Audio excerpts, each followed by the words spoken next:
Hey everyone, welcome back to the 443 Security Simplified. I'm your host, Mark the Liberty, and joining me today is Corey the Prophet Knockreiner. I can predict Prophet. the future, Mark. The Prophet. Can you? Oracle. I mean, we didn't do so hot on our That's true. I guess we predictions got a last year. D. I guess we had to struggle to barely get a D on a bell curve. Yeah, but as you might be guessing, today, at the start of December, it is time to introduce our cybersecurity predictions for 2026. So on this episode, we'll go through 6 of our top predictions that we narrowed down to, the trends behind them, and why we are absolutely confident that we will get 100% right when we go grade ourselves at the end of next year, too. With that, let's go ahead and, predict our way in. That's kind of lame. Probably could have come up with whatever. Read the tea leaves. There we go. Roll the bones. Maybe you should start doing that. Let's roll the bones on in. Let's roll the bones.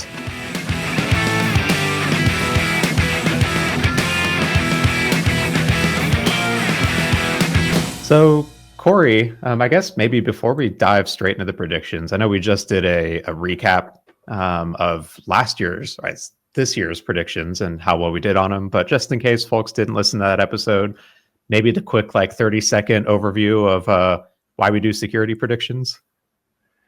Sometimes these silly overstated predictions won't hint entirely, but really this is a fun excuse to talk about trends.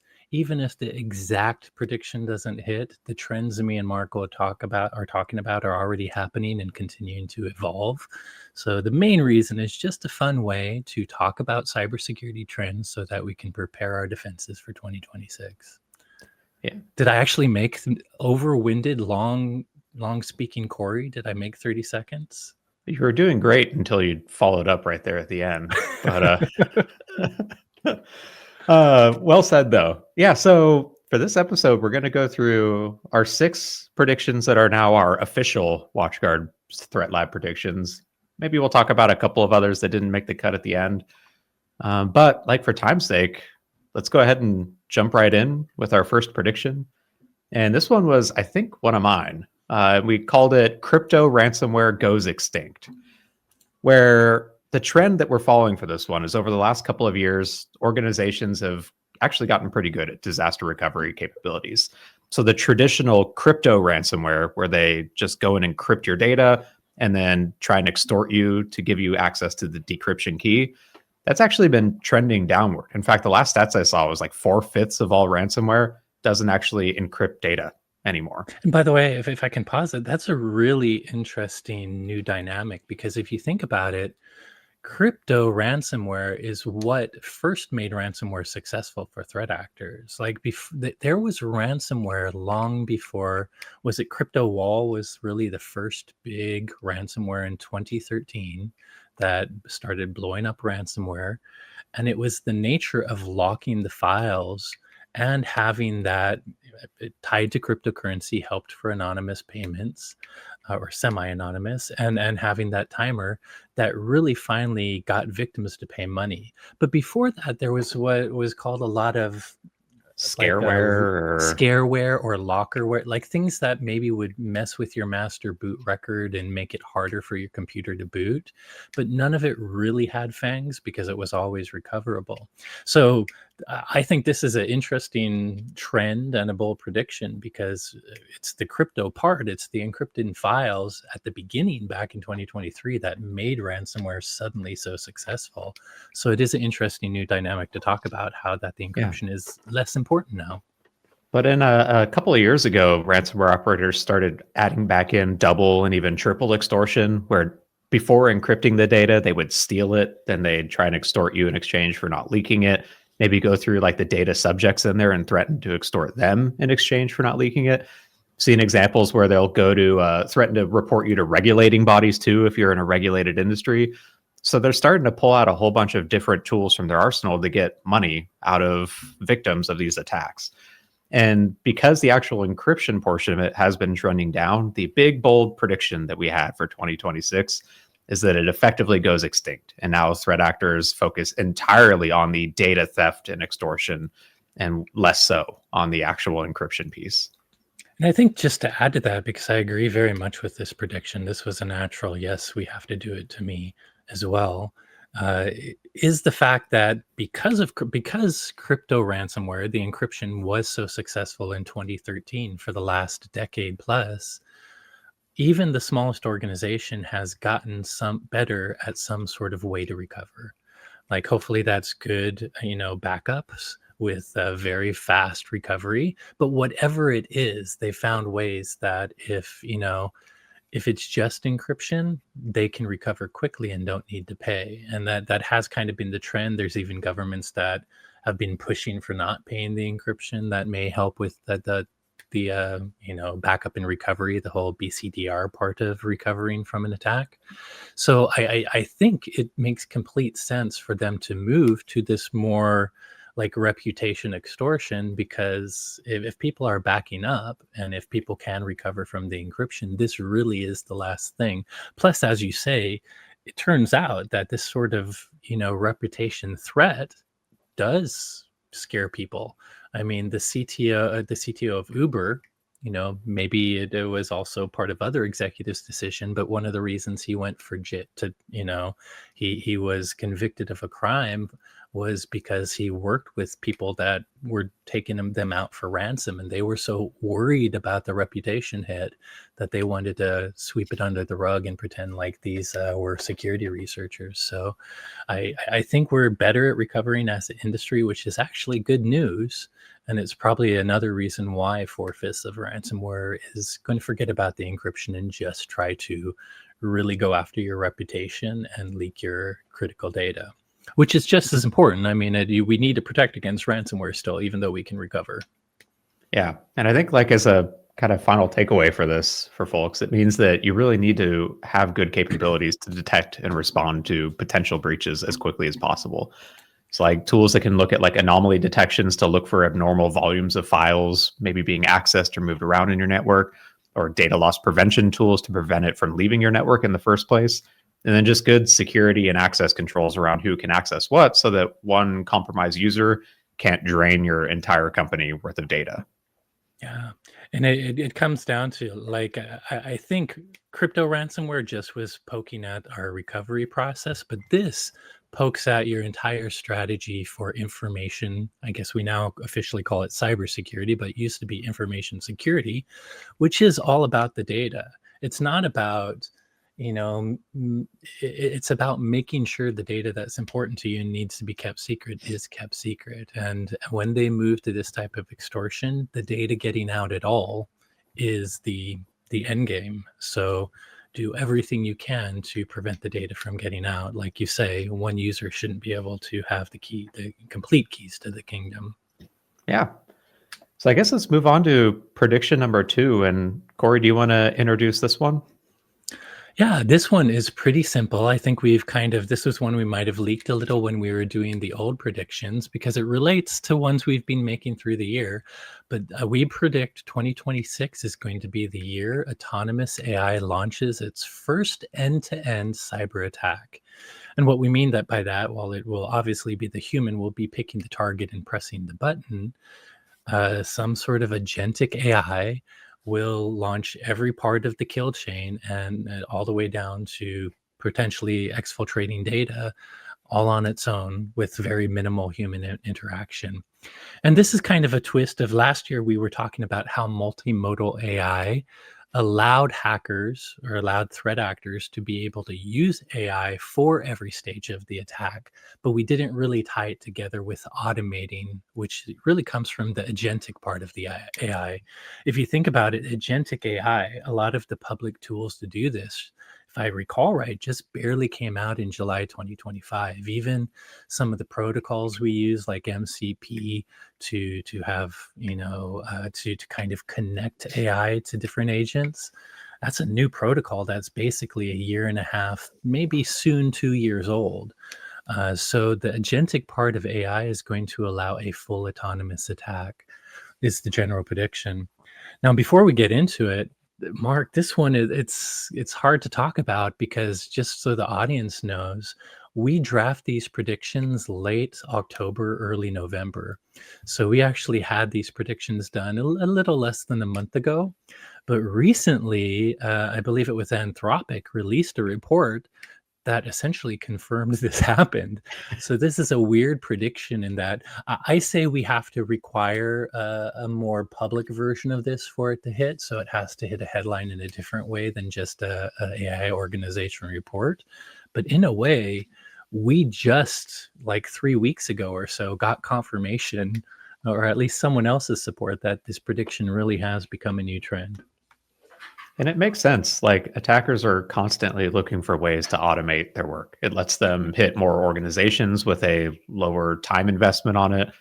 And like agentic AI tools are only becoming more powerful, even not just the mainstream ones, but the ones that show up in underground and dark web forums. Like this is one I feel strongly that if we don't already mention that Anthropic report from just the last month, like early next year is when we're going to start seeing some of these attacks start to really manifest.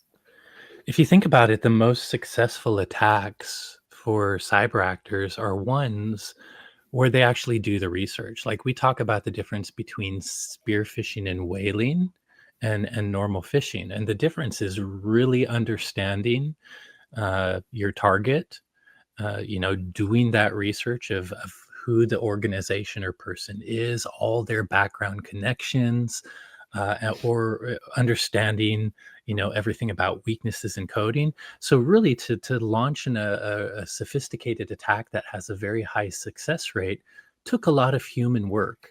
Took a lot of human skills in the whole recon and enumeration phase where you're just learning about your target. It takes the ability to code. I mean, if you have a strong target that doesn't have a very obvious weakness that's already known, you have to start to poke at the software they use and try to find your own vulnerabilities. All of that is hard, but sophisticated attackers have done it. The reason this scares me is the AI is sophisticated in all those areas. It's going to make the volume of spear phishing or really sophisticated scams and whaling much higher. The fact that we've seen AI find 0-day on its own, and not only find the 0-day, you could have it code the exploit that exploits the 0-day. That, like, for people, even if you're a coder, if you haven't gone into reversing an assembly language, it is an art form as much as a skill. And it's one of the things that protected us, because things like 0-day and the people who could exploit them, every OS has slightly different offsets for memory execution vulnerabilities, and you had to be smart enough to figure that crap out. That slowed hackers down. That lessened the amount of sophisticated attacks, even when there was vulnerabilities. Agentic AI scares me because it's going to start to do all of that at the speed of the machine. And it's going to up attacks quite a bit. So we're definitely going to have to up the speed of defense. Good news is we'll just implement AI in defense and automate ourselves out of a job, and it's just not going to be our problem anymore, right? Ha ha ha, that's just a joke. We'll be fine. We still have to monitor the system. Yeah, really, the answer is yeah, Mark. but they'll, I don't know. Our job will be slightly different in security. There'll still be government. You still have to deal with people doing silly things. And that's more human centric. To be honest, everybody, once you have the technical stuff, there's still a lot of problems with human centric security. I think Mark knows this more and more, but when you get in leadership and management, it's more human centric problem than a technology problem. Agreed. Well, moving on to the third prediction then. So this one was titled Open Source Software Repositories Turn to AI for Supply Chain Protection. So there's a little bit to unpack here, but basically the trend that we've been following is open source software and the ecosystem as a whole has been under siege, and especially in like just the last couple of months. Like the Shai Hulud open source software worm that went around NPM packages for the last couple of months showed just how easy it is, even in the end of 2025, to create a self-propagating attack that impacted packages with millions of combined weekly downloads. And the maintainers of these packages often have zero resources. Like many of them, it's just a passion project. Some of them, it's just one person maintaining it. Certainly not like an entire security team trying to defend it. And while the package and source code repositories like GitHub or NPM or PyPI, they've made some improvements to try and protect against some of these automated attacks, things like reducing the maximum lifetime for authentication tokens, adding in protections to try and stop token theft. Like they're fighting a losing battle, it feels like. And we're seeing more and more focus from threat actors going after open source software in general. And these Shai-Hulud attacks from the last couple of months showed how successful they can still be. Like the version 2.0 that just happened a couple of weeks ago, like a week and a half ago, was after a lot of these protections from GitHub and NPM already went into place too. And they were still even more successful than they were with 1.0. So our prediction from this is that open source software repositories and package indices, they're not going to be able to fight this with just a like, let's add a little bit more protection here. Let's change the maximum lifetime of this token here. They're going to need to turn to AI to try and defend against these waves of attacks, and specifically the AI-powered SOCs, security operations centers, to defend against this flood of supply chain compromises that we're seeing from a bunch of threat actors. Corey, I'm sure you've got some stuff you want to add to this one too. No, absolutely. I honestly, I think you covered it well, and I agree with all you said. I'll even say, besides just having to monitor all of the traditional security of their own operations, these open source repositories have a lot of code that's submitted to them, but it's at a scale that a human can't. It's the same problem you and I talk about with phone apps, for instance, so open garden versus a closed garden. Sure, Apple and Google try to monitor whether their garden's open or closed. These there's probably hundreds of thousands, if not millions, of iOS and Android apps submitted to them, you know, every year, and trying to figure out if any of those code samples have issues. So open source repositories, besides just having to protect their infrastructure and make sure no one can Trojanize a well-known application, just having to monitor all the code of all of this open source and all of they have they literally probably have tens, if not hundreds of thousands of different packages on their repositories. I feel like we're finding that technology is getting to a scale, data is getting to a scale. And by the way, data is crucially tied to information security, that humans can no longer keep up with it. It was the same problem with viruses. Like when we were being reactive because we only got 10 new viruses a week back in the 1990s, sure, that reactive human-centric security was good enough. But now there's literally millions of variants repacked a day. So I think with the amount of stuff on open source repositories, let alone the critical nature of all of the infrastructure they use to protect that, there's just no way a human can keep up.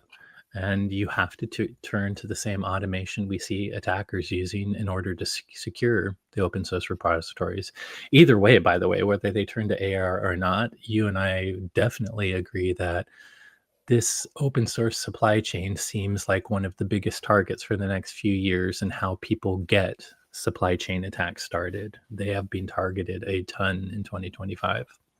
Yeah, 100%. And it's massively important that we secure this, because everything that, like every piece of software that you probably use has at least one open source package in it. And it's probably a whole collection of them bolted in together.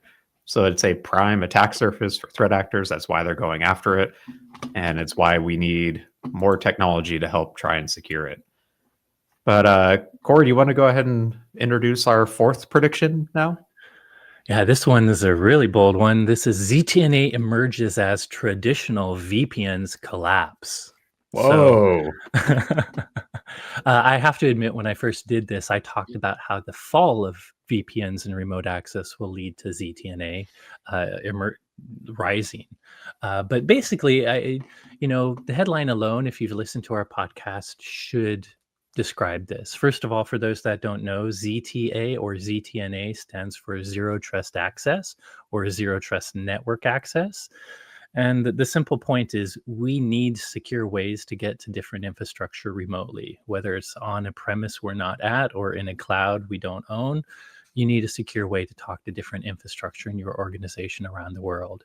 And zero trust network access, or just zero trust access, is the new acronym for technology that does that in a new way.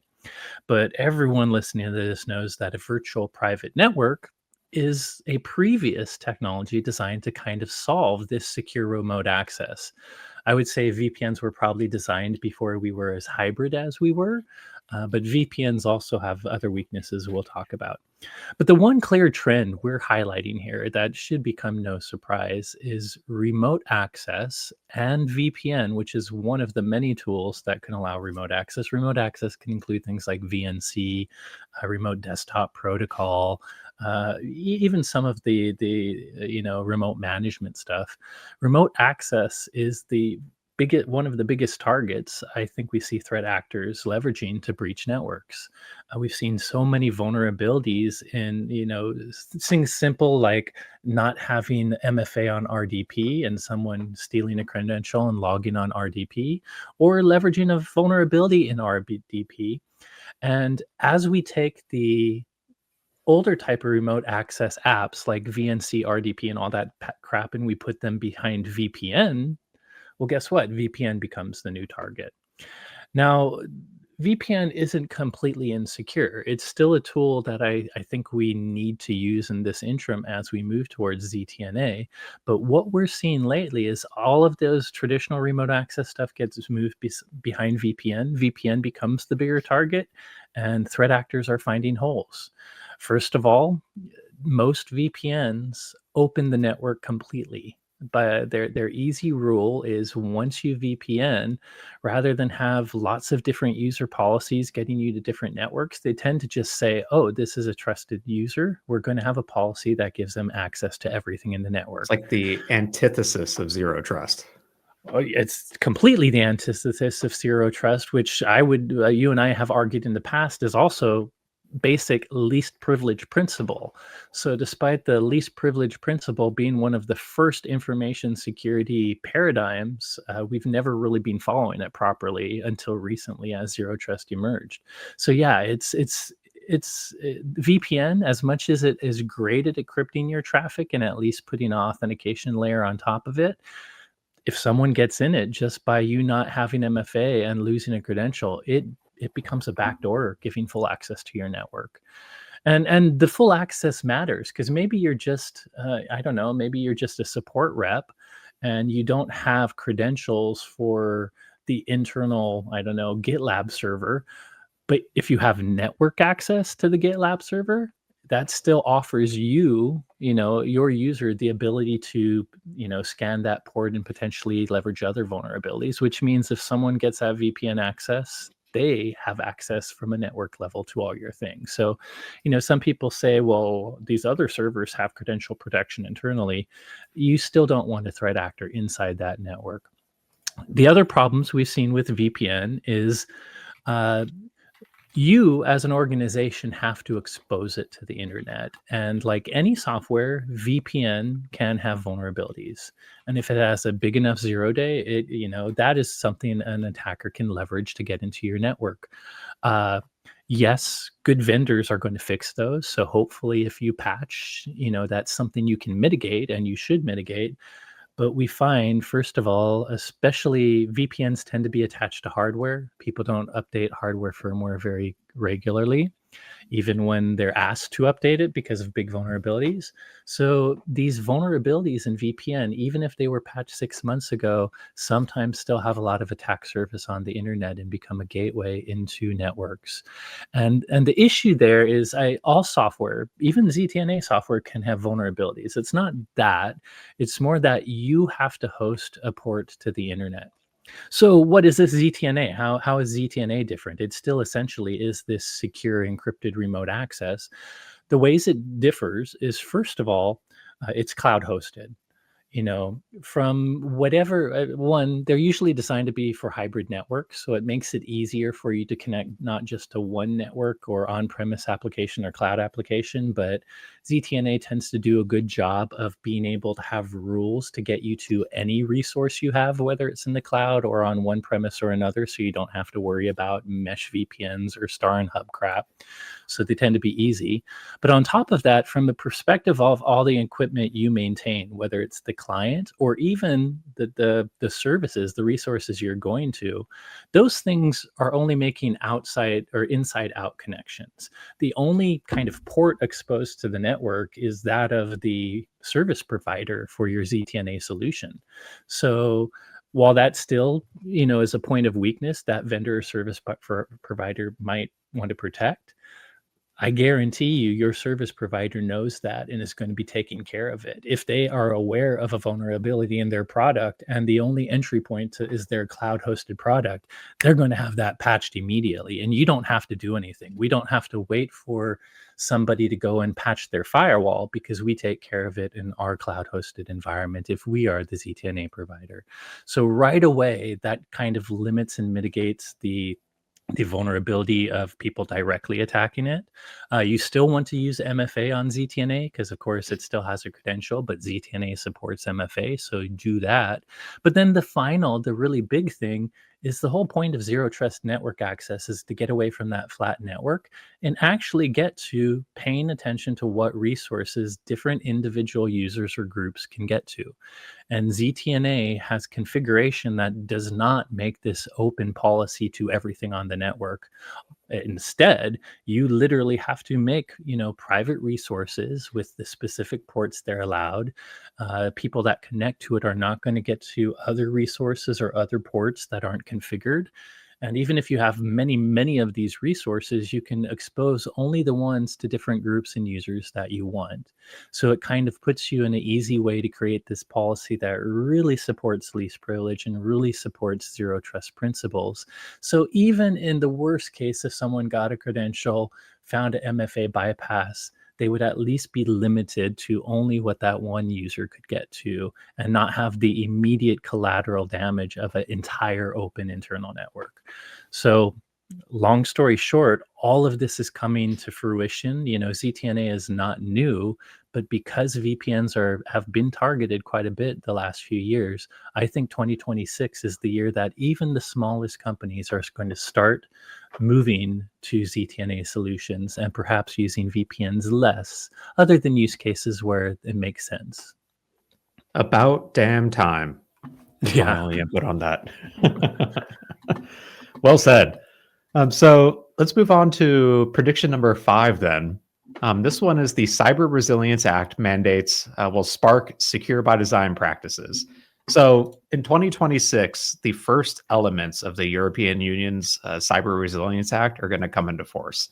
And it's specifically the requirements around mandatory reporting for vulnerabilities and security incidents for software manufacturers like WatchGuard, where the CRA mandates that soon as we become aware of a actively exploited vulnerability or a security incident that could impact the security of the software, we'll have to report it to the regulating body within 24 hours. And there's a kind of like sub prediction in here where initially this is going to cause a ton of chaos because within 24 hours, you don't know a whole lot about what's going on, if anything at all. You're still investigating to figure out like what the impact is. How did it happen? Like what is actually going on? And so that initial report will most likely be pretty vague from software manufacturers. And if that like leaks out to members within the EU or gets public, like there's going to be more questions than there are answers. And it's just going to slow down the actual investigation capabilities of these software manufacturers. Like if we had to say, hey, there's a vulnerability under active exploit. We don't know what it is, what they're doing, how they're attacking it, but there's something out there. Like everyone's going to be like, what the heck? How do I defend it against it? And manufacturers might end up saying, we don't know. Like it's going to just cause a whole bunch of chaos. But like over time, this will ultimately create a finally lasting incentive to build security into products from the start. This is one of the first big like market forces from a regulation standpoint that's going to drive secure by design and secure by default principles, because manufacturers up until now, like, yeah, there's been some mandatory reporting requirements around security incidents. Vulnerabilities are like not typically mandated in most areas to report on them, but it has been growing over time.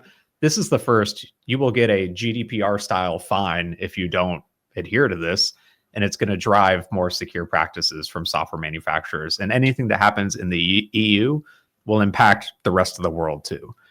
But Corey, I guess anything you want to add on that one? You covered a little. I mean, first of all, I agree. This will be finally the thing that is the teeth that makes people pay attention to secure design. You and I have talked about regulations in the past, and I think they're sometimes very necessary. I would love to live in a world where we don't have to go to regulation immediately because most of society or an industry does good practice.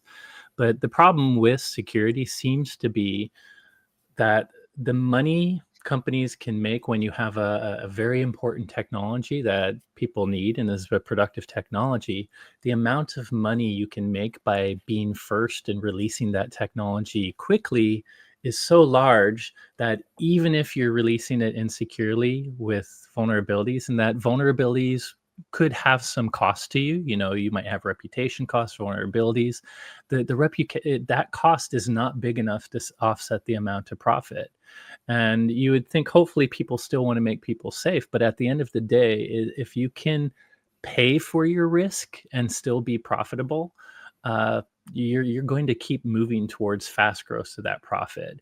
So that's why I think a lot of times the reason the PCI DSS industry came out and credit card manufacturers started putting regulation around the security their different payment, their shops around the world had to follow if they're going to take credit cards, was because so many people didn't do the basics. It finally got to the point where it was costing the credit card companies money. So they created a regulation, in this case, not a law, but a private regulation that caused people to finally change. And I agree that's what CRA will do to secure design. So I think ultimately it is a good thing. I do think I kind of lean into the problem of some of the individual rules of this, especially that 24-hour one. The one problem with regulation is, like, if you have this pendulum of too many companies have been ignoring secure design at the customer's the customer's causing customer problems. When you swing the pendulum back to kind of get people to do the right thing, you could swing it too hard. And I think that 24 hours, besides what you already said, we also know of situations where investigative bodies may not want to leak if a really big, important company has had any sort of incident, because even the governmental authority or the governmental police will want to investigate that with you. So I think there's a lot of issues. The 24-hour one, I think the intention of that, where you do have to let customers and the world know quickly if they're at some sort of risk due to something that happened to you, the intention of that rule is good. The 24 hours just seems like it's going to cause a lot of disruption. And at first, that's going to, cause a little bit of lashback against CRA, I think. I do think, like any regulation, they adjust those rules as the industry responds. But I think it's a really good thing. We need it. And frankly, not all, but a lot of companies haven't been doing the right thing secure by design because the money's been so good. So I think the industry needs the CRA.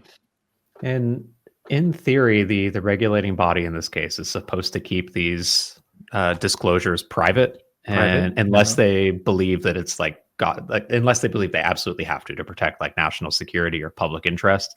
I'm hoping that they err on the side of being smart about when they disclose there's a exploited vulnerability or an attack. And that's a key good point. If the disclosure is kept very private for at least a period of time, that could cause less disruption and make that less of a difficult rule. Yeah. But I think if you are a company that sells any sort of security product, this is going to impact you if you aren't already doing a lot of these practices. So pay attention. Yep. I guess, Corey, you want to close out with our sixth and final official prediction? Yeah, this is a pretty simple one, and it is simply that AI literacy is going to become a core cybersecurity skill for people like you and me and everyone in our industry. And simply put, security experts will not be able to keep up with defense in 2026 and beyond without a general knowledge of AI tools, capabilities, and technical AI security concerns. Like, I think on almost every prediction, except maybe the last, we've mentioned AI in some context. And it's going to be a key thing in attacks, and that means we're going to have to use it for defense. So whether it's your CSIRT people, your security engineers putting together defenses and controls, everyone in security is going to have to understand some aspect of AI. It may not be uber technical for every cybersecurity professional. I mean, some are going to have to understand agentic AI and how to connect tools together so that they can leverage automatic and agentic capabilities. But some just need to understand a lot of the data issues, the new attack surface that AI itself exposes, and the different ways that cyber attackers are leveraging it. Because for the next 5 years, we're going to see a lot of AI assisted attacks. And I truly believe that cybersecurity, the next cat level of the cat and mouse game evolution that we've been doing for decades in cybersecurity, will move to machine to machine. As I say this prediction, I remember back when IPv6 was coming in. And whether you were a IT person or a cybersecurity person, we used to talk about, oh, you better study up on IPv6 now, because if you don't know it, you're going to be left behind. And obviously, still to this day, that hasn't exactly come to realization. But AI is different. So, don't consider spending the time to start to learn about AI, even if it's playing with it yourself in a very basic way as a cybersecurity person, because there's no technology I've seen that has moved as fast. It is going to be a requirement in knowledge for cybersecurity folks going forth in 2026. I mean, maybe agentic AI is what finally allows us to adopt IPv6 at scale, reconfiguring all of our systems and network equipment. Yeah, the robots will finally do the infrastructure change we've needed. Maybe the same for software-defined networking and everything else that Exactly. hasn't quite come to fruition. But I think this one's spot on. Like, if you aren't already getting familiar with AI capabilities, just from like a technology standpoint, not even cybersecurity, you're falling behind. Like, I use different AI tools just about every single day for different tasks. Yeah. Not things I like wholly rely on, but like to get you started with something, or to help, I don't know, proofread something, or to help answer a technical question on how to get rolling. There are obviously still some growing pains along the way. Every once in a while, Cursor or Copilot will make up a feature or an API that doesn't exist in something that I'm trying to use. But overall, like, these tools, like you said, are moving so quickly, and we are going to be at a place very soon where everyone will need to know how to interact I with agree, AI, how to man. secure AI, and even how to manage or deploy it in some cases.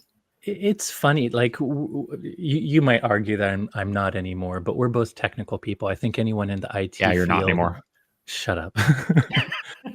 You're as technical as your Google search. Anyone can be technical if they take time. But that's kind of what I'm getting at. Like, even when you're technical and say you know IPv, you know everything about how to set up a Windows computer.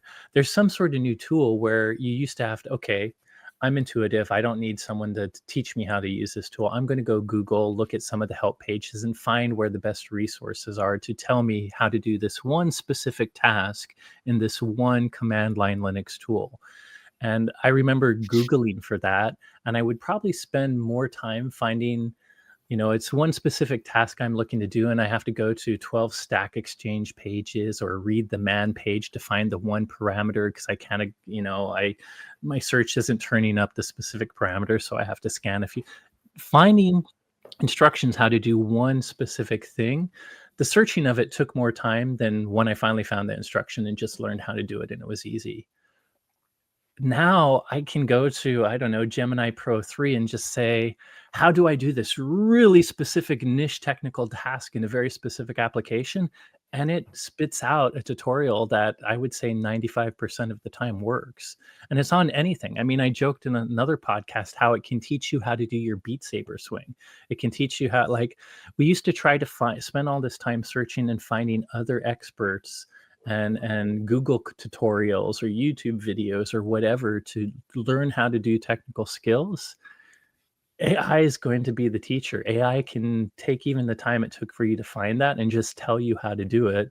And shoot, then you add agentic next to that, and you don't even have to ask how to do it. You can just say, hey, go do it for me. So, yes, learn AI. At the very least, it's going to speed up your capability of learning new things or doing very rote tasks that you used to do by hand.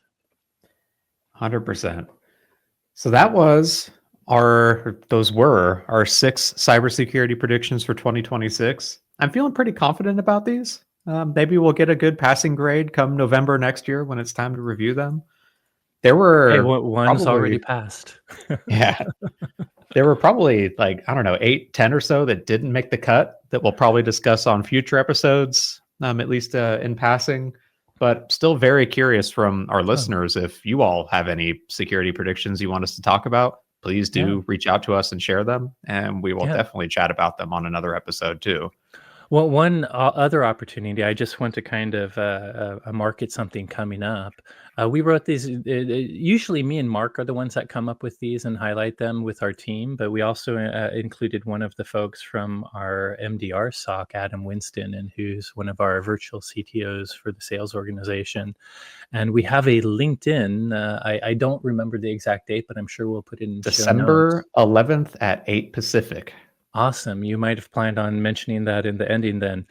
We're going to be going over these predictions in a different way, where Adam and I will purposely, I think ultimately all of us probably agree with all of these predictions, but you'll see us taking contrary opinions on all of the predictions in some sort of way. So if you want to continue to explore these trends, but also hear the person that is purposely trying to say how dumb the prediction is too, maybe it will just help you explore the trend in more detail. So definitely join us there. And maybe if we hear any predictions, ideas from there, it's a fun place we can talk about them too. Yeah, I think we've got the registration for that live presentation on this one already on watchguard.com/predictions, as well as Cool. the full text for each of these predictions too. But yeah, please shoot over any predictions that you have. We'll discuss them as well. Maybe even have some time on that webinar to go through them too, and get some real live fighting between Adam and Corey. Should be pretty fun. I'm I looking hope forward to Mark play the jumps referee into on the that fray one. too. We'll see how much we can fight. The problem is, it's hard to. I think me and Adam will pick ones we'll have to take the opposing end, but some of them are a little hard to fight. Yeah, I agree. But either way, man, we're almost done with the year, Corey. I'm glad we survived another one. We'll see if we make it through next year. There's still like 3 weeks left. Don't say that. What if all the Crap. attackers come out while we're at Christmas? That's like, darn it. I'm kidding. That is exactly what's going to happen, unfortunately. Oy vey. Anyways, that was fun. Man, here's to next year. So, hey everyone, thanks again for listening. As always, if you enjoyed today's episode, don't forget to rate, review, and subscribe. If you have any questions on today's topics, suggestions for future episode topics, or if you want to share your predictions, you can reach out to us on Blue Sky. I'm at itsmark.me. Corey's at SecAdept. The both of us are on Instagram at WatchGuard_technologies. It is still weird to me that we're on Instagram. I only Instagram's the ever, best place to hang out for technology, Mark. it absolutely is. But You anyways, can thanks see again some for listening. bathing suit pictures of fireboxes. Oh boy. Thanks again for listening, and you will hear from us next week.